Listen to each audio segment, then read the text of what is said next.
O patrimônio histórico são bens de natureza, eles podem ser bens materiais ou imateriais, que são eleitos pela população como uma forma de memória, como uma forma de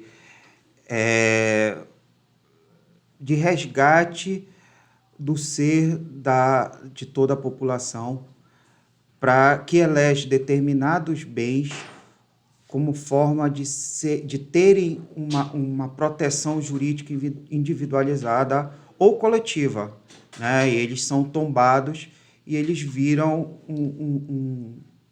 o tal do patrimônio cultural. Esse patrimônio cultural ele se divide em dois aspectos, pelo que eu entendo, né?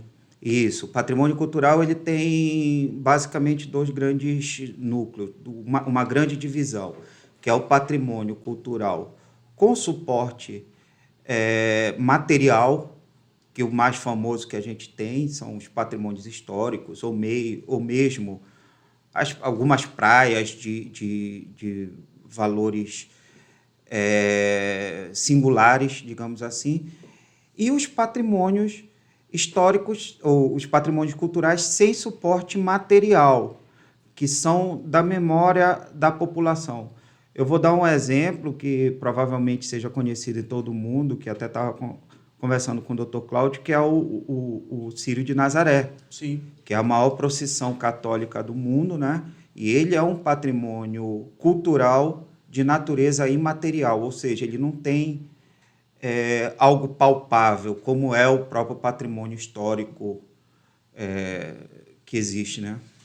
Como que é feita a proteção desses bens?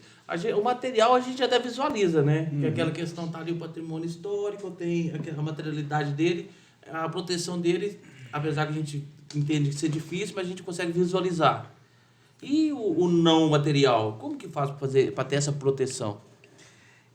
Eles são escritos em livros, né?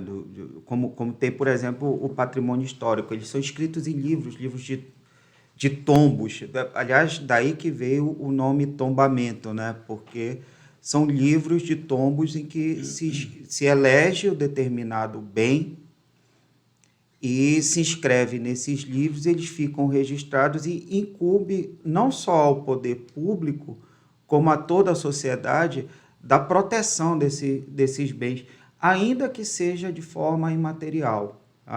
Nós precisamos o tempo todo resgatar e o tempo todo proteger esses bens, ainda que de forma imaterial, que eles não se acabem, que eles não se percam.